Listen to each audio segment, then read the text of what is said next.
What's up, everybody? Welcome back to the channel. Welcome back to the peeps. My name's Nikki, and I am one of the two co-hosts for The Walking Dead comic book reviews. I just refreshed my memory with issue 3, chapter 3, issue 3, whichever you'd like to call it. Either one to me is correct. I know there's a difference for you guys, but for me, it's just issue 3, chapter 3. I don't care. Don't care.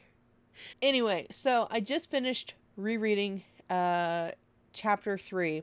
And by reread, I mean I had to go through and read it twice because I have never officially read chapter 3 of the Walking Dead comics. I believe, as I said in my first comic book review video for this series, I had started off reading when Negan showed up in the series.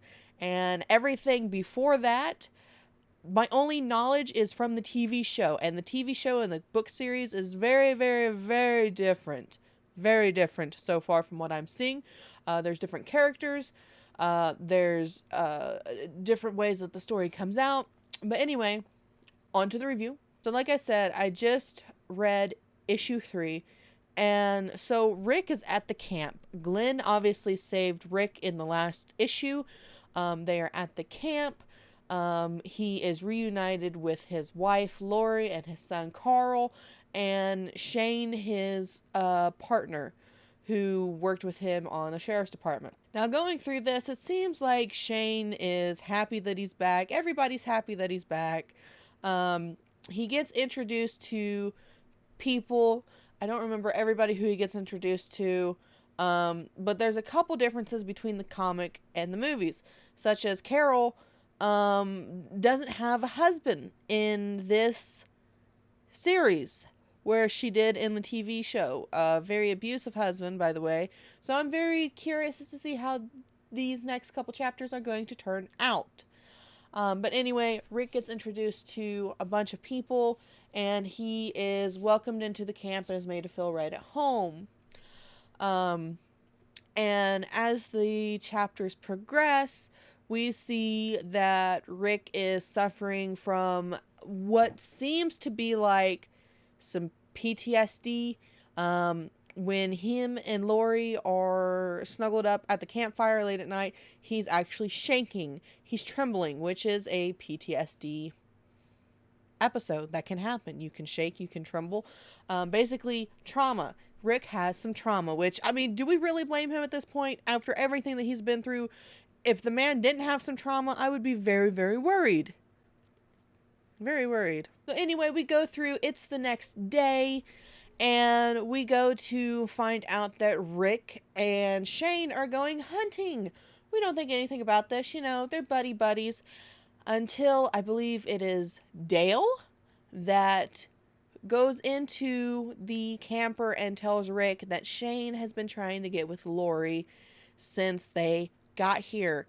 And, you know, Rick is like, oh, Shane's just my friend. Shane would never do that. You know, he was just looking out for Lori. You know, he's the good guy here.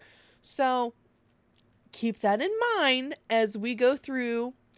Shane and Rick then go hunting for some food with the guns that Rick had gotten from his police department, his sheriff's department. And they're talking about how things have changed, and Shane really seems like he's happy that Rick's here. Really does.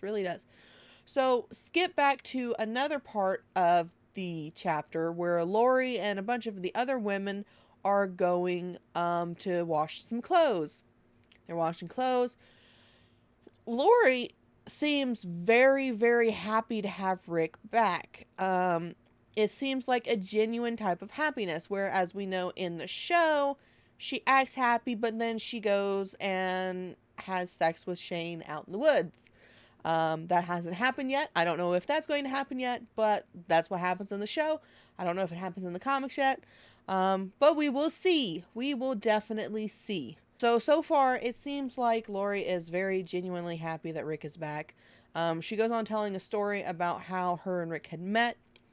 And it's a very nice and pleasant story. However, the pleasantries then end when the three women, Lori and two other women, I can't remember their names. I'm so bad at name remembering. I'm going to have to write them down next time. I think the other one was Donna, Lori, Donna, and someone else, go to walk back to camp. Well, the one woman, I believe Donna, is jumped by a zombie, as in issue 2.